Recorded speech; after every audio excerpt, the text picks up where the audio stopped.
Hello to all the followers of Rock Metal Peru. Today we have the honor of being able to interview Jeff Becerra, recognized for being, along with his band Possessed, one of the pioneers of death metal. So in the world of extreme metals, few bands have left as deep a mark as Possessed. With their pioneering sound and defiant attitude, they have been a crucial influence of the development of death metal. So welcome, Jeff, and thank you for being here. Hello, how's it going? Thank you for having me. Okay, so it's an honor for me. To start, Jeff, you are an important character in the history of death metal, in metal in general. Death metal did something new, and one of the great contributions of death metal to the music is the typical way to singing. That way of singing the string with a school voice. And when you include a voice that is no register before, it's a valuable contribution to metal, since the strongest thing at that time, I think, was thrash metal. How did you come up with the idea of that way of singing? Was an idea from the band, from yourself? How you develop that way of singing? I was a pretty wild kid. I think I was like really just lots of energy, so, kind of average in school, just too much energy to like, a lot of that, for me, I think that screaming, of course, I had been to a lot of underground punk shows.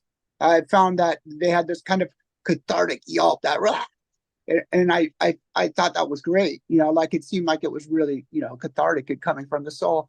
And then, of course, I'd heard Lemmy Kilmister, and I'd heard Paul Bailoff, and I'd heard James from Metallica, of course, and Dave, and they were screaming.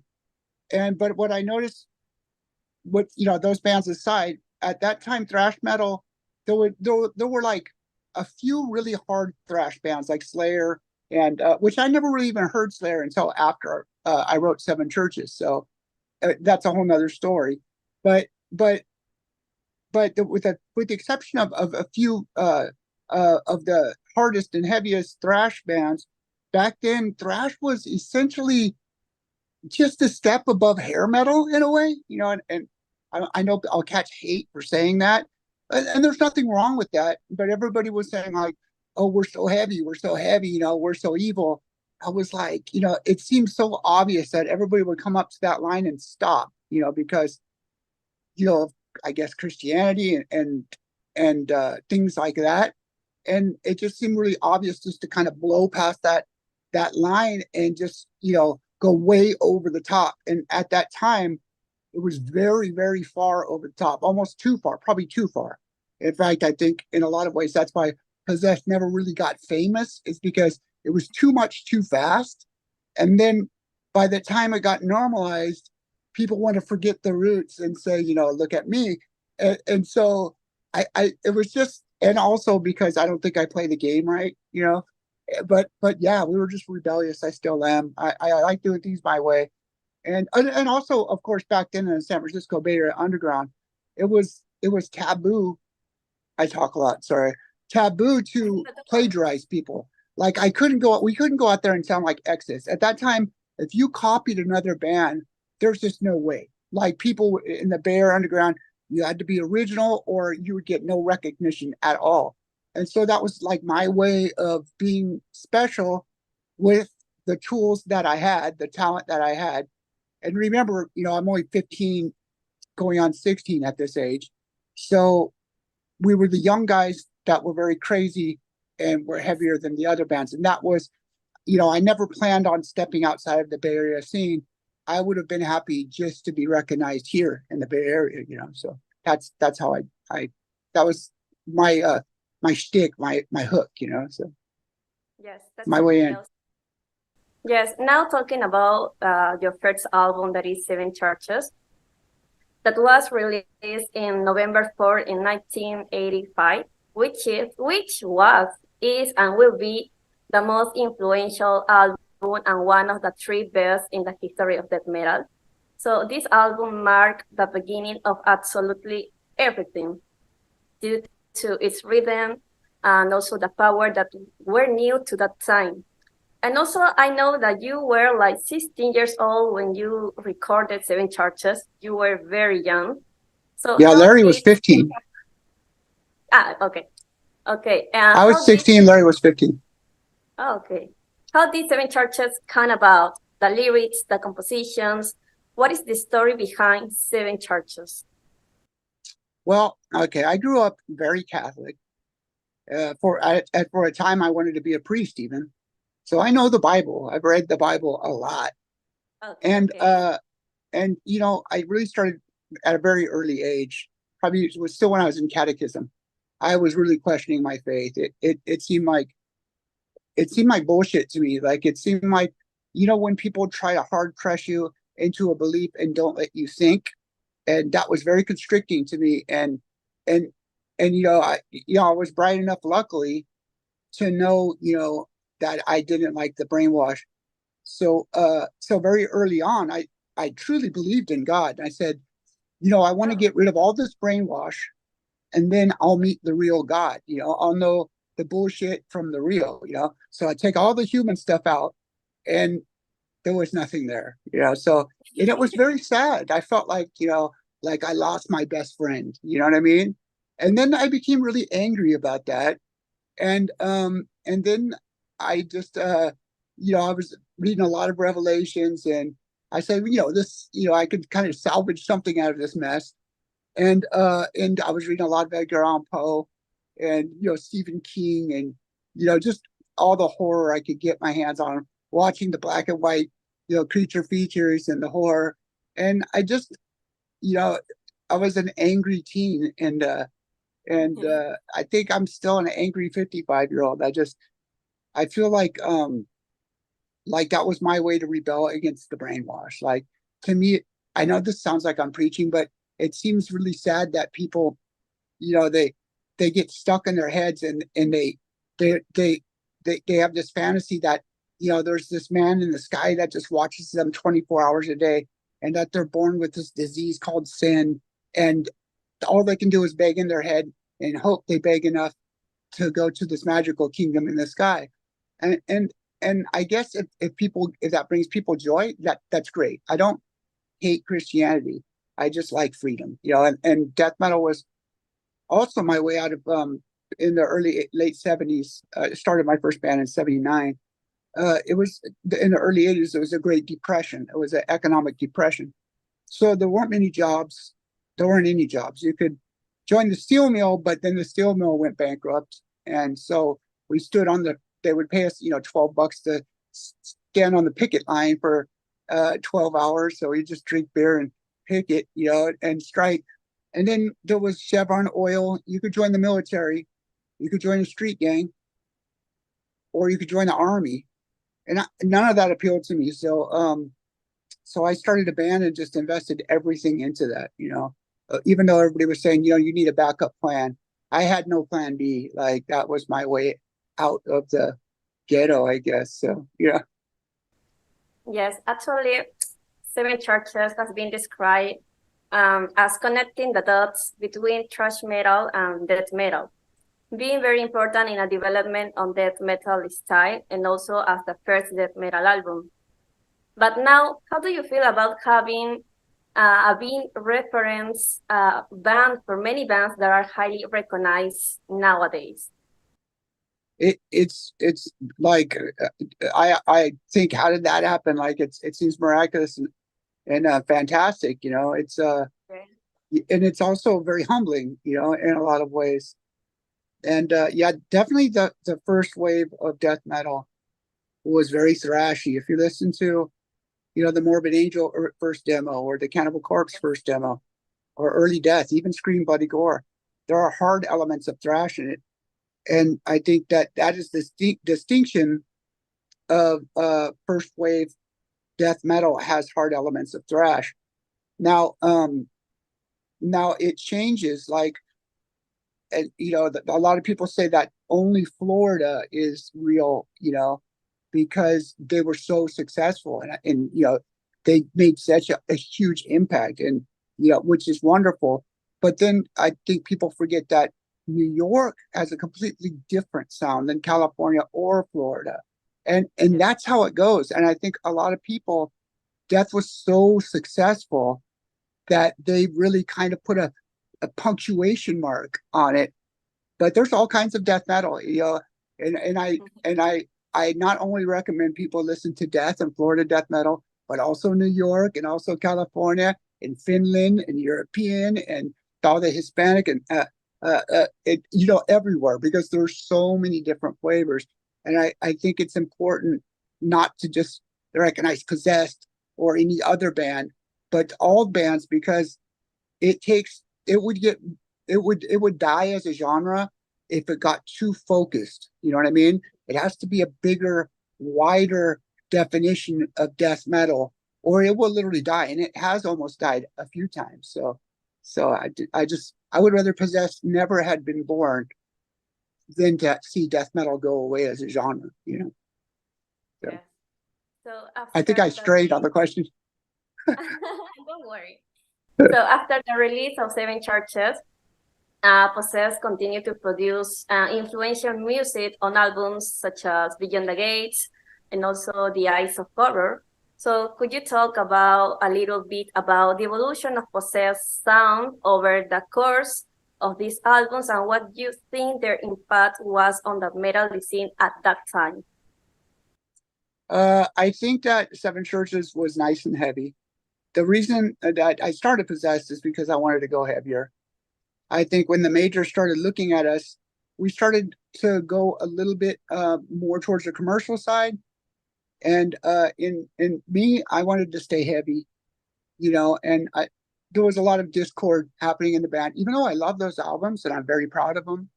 And I'm glad they happened because they were a very important part of the evolution. I think Beyond the Gates is probably my favorite Possessed album. Yet I chose to be a little bit heavier on Revelations. I like to pick from my own albums and kind of mix it up. And I forget what the question was. I think that of course we had to take the upside down cross off and tone it down, because remember, it was we were for almost 2 years we were the only death metal band on the planet. Now, when the Satanic Panic happened and the PMRC happened, they took all our albums off the shelf, and the only way you could buy them is through magazine order, or you could go to some places in the underground, and they would literally reach behind the counter and put it in a paper bag so you couldn't see, like it's porn or something, you know, or drugs. And so we removed the there's no cross on some of the original Beyond the Gates, and we toned it down a little bit in order to survive as a band. But luckily, of course, the lyrics were just always satanic, but you know, it's window dressing in order to get your message across, you know. So I guess, you know, the evolution was we wanted to get a wider audience. We wanted to not disappear as a band, and we just wanted to keep playing. So yes, but still, I'm very proud of the album. Yeah. In retrospect, I would have kept the cross and just, you know, but you know, it was tough times back then. Yeah. That's pretty cool. So now we know that Possessed was the first group that called their music death metal, where actually you took elements from thrash, speed, and also I think black metal. Decided to call your music death metal. And you said in your interview it was more about the music than the title, but at the end it was the opposite. It was more about the title than the music. I mean, no, we actively sold ourselves as a death metal band. You know, that was our hook, you know. Yeah. But I'm sorry, maybe I'm not hearing. Go ahead. I'm sorry. Don't worry. So I read something interesting and funny that you said in another interview that I would like to read. That is this. We were playing this music and trying to be the heaviest thing on the face of the earth. We wanted to screw people over and send them home, and that couldn't be called flower metal. That's why it's called death metal. So now I would like to ask you, what does death metal mean to you nowadays? Well, now it's such a, to me right now is the most important time ever. I mean, like right now in death metal, because like I'm saying, there's so many different versions of death metal. There's everything from folk death metal to technical death metal to brutal, to slam to everything. And I think that it's really like to the layman, they would say, "Oh, everything's already been done," but I hear new stuff every day. Like, and I think it's just a really exciting time. It's like the golden age of jazz, but death metal. And I think that it's just you have the whole like Ohio scene coming out with the big brassy snares and the razor glasses and that whole fun kind of smoking and drinking vibe. And there's just a lot going on right now. I think that you know I think we've given up on ever becoming mainstream and just really settled into our niche, and that's good. That I don't think that people in death metal ever plan on being big and famous. I just think that we're trying to think of new and creative ways to do death metal, which is probably the best thing ever. It's music for the sake of music alone. Yes, actually, also the death metal has evolution because there are new subgenres in death metal, like technical, melodic. What is your opinion about this evolution of death metal? I love it. I love it. I mean, Possessed has been called black metal. We've been called speed metal. We've been called thrash metal. We've been called death metal. Although I've always identified as death metal. And it gives me it gives me like a key to go hang out with the hardest of the black metal bands, or I can go hang out with like Exciter, or like I literally have a pass to like hang out with everybody, and so yeah, I think it's all valid, and we're I think it's just I forget the question. Yeah, death metal just means freedom. It means freedom, no restrictions. And people say like I always get comments on like, you're going to hell, or this is why you shouldn't talk about politics or religion. Yes. And that's not it at all. Like I think that in a band as an artist, I think that you should be free to do whatever you want, and my whole attitude is kind of fuck the world. I'm doing what I want. I never expect people to like it, and I'm always surprised when they do. Yes, of course. So now I would like to talk about a controversy topic. I would like to talk about the endless debate about which was the first death metal band, Possessed or Death. Because as I said before, Possessed was the first group that called their music death metal. But this causes a lot of controversy about death metal and Possessed metal fans. So I also know that you and Chuck were really good friends. So maybe could you tell us more about this topic and maybe clarify certain points for the fans? Well, I mean, you can see our influence as far back as Mantis when they had the little devil's tail on the logo, Chuck and I were good friends. Started out with that's when people still wrote letters, and made phone calls. Before Spring Bloody Gore, Chuck actually moved into the Possessed house to be closer to us and closer to the scene. And he was a big time fan. He loved death metal. He was the first musician who actually kind of really got it. Well, one of the first musicians. I think that Sadist, like maybe even before Death, picked up on it. And yeah, I mean, I think that he's the first commercially successful death metal band.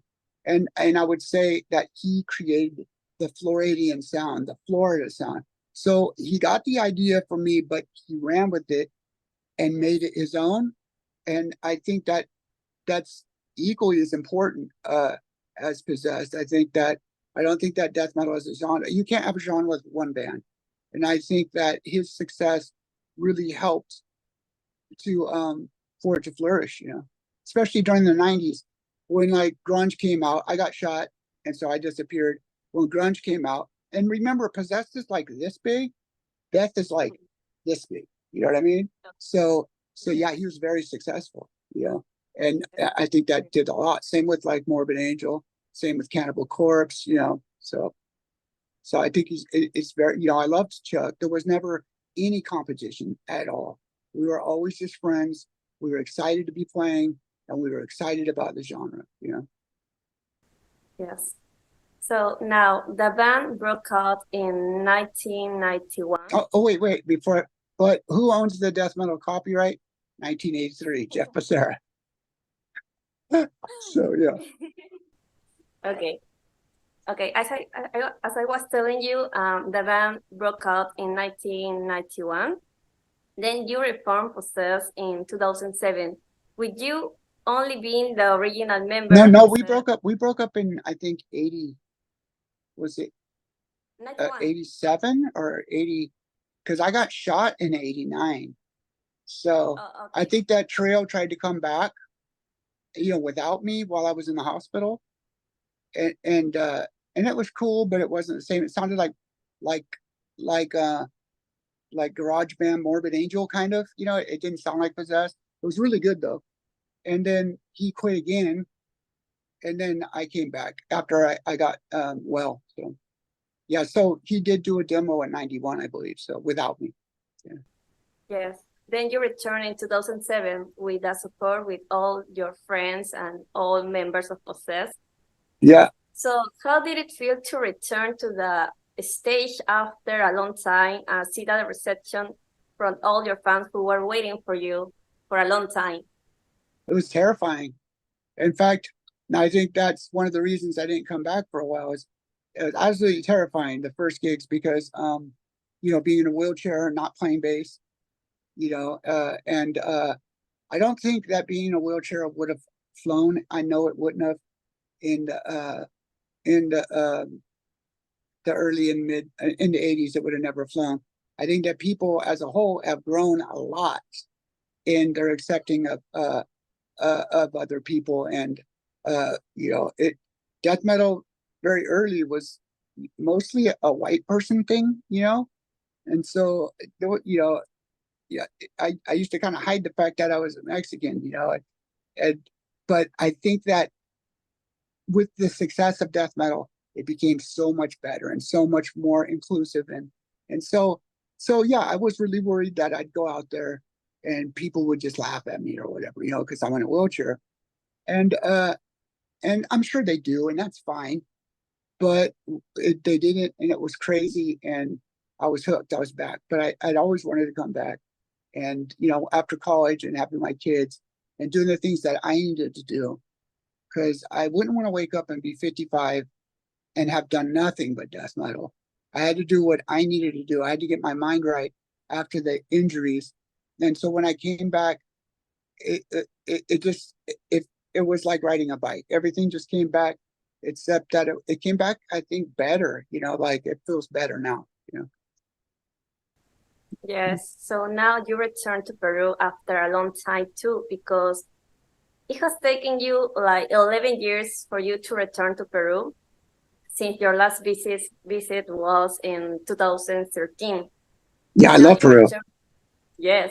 Now you return to headline the Lima Metal Fest in 4th edition. So together with Venonin and also 14 other national and international metal bands. So what do you remember about your last visit in Peru, and what expectations do you have for this next festival to meet your fans again? I remember the people just being really cool. Like Peruvians are really cool, and they're very, very metal. And I loved it when I was out there. It was great. Yeah, unfortunately, I don't get to stay long out there. And so what I do is I like meeting as many people as I can, because that's what I remember about a country, what the metalheads are like, what the people are like. And that's like what you take home with you, and what helps you create the next music, because it is people. You kind of got to know how people are and how people think, and so the more you travel, the more wide open you are, and the more creative you can be. But I love Peru. The show was great. The fans were great, and I think it's going to be a lot better this time, because of course I have a much, much better band and a much, much better sound. So they're going to get the best version of Possess. So. Yeah, of course. Provided my sound mix is good. No, actually, I'm going to see you for the first time, because the first time that you arrived to Peru was 2 lines ago. two time ago, sorry. I was a teenager. I was like A 13 years kid. old, maybe. I didn't know your music. Now Yeah. I'm get into this kind of music because of my friends. So I for that remember, reason, so you were just a baby. You're probably like, what, 13 years old or yes, something? Yeah, I remember, because, Possessed is a band on a budget, we're not like these rich bands. And so, they have this thing called carnet tax where you have to, pay a tax on your equipment so that bands don't come over and just sell their equipment, you know what I mean? And make a profit. And I was trying to avoid that. So when we got to the Peruvian airplane at the airport, they said, you're here for a gig. And I said, no, we're just here to jam with some friends and do some recording. And they were like, are you sure? I was like, no, I don't have to pay the tax. We're just going to jam. We're not playing a show. He's like, all right. And then I went around the corner and it was like TV stations and like 100 people with big banners. So he knew I was lying. I was like, like I just felt so dumb. But he was very cool about it. Yeah. And, yeah, it was cool, man. I mean, I think that's the first time that I've ever seen that many people waiting for me to come. I was like, man, I'm kind of a big deal in Peru. So it felt good. Yeah, it was yes. great. Yeah. For that reason, I'm so excited and so So nervous. I am too. Yes, I'm sure I'm going to be. I will try to be in first line because I want to appreciate your show. Yeah, So yeah, now, to final this interview, would you like to send a message and invite to all the Peruvian fans to the next Lima Metal Fest? yeah. Lima, this is Jeff Becerra from. Are you ready? Okay, Yes. Lima. This is Lima, Peru. This is Jeff Becerra from Possessed. Really looking forward to April 18th. Is that it? And we're coming out. I can't wait to see you. It's been 11 years, way too long. Stay blessed, stay possessed. See you, Lima.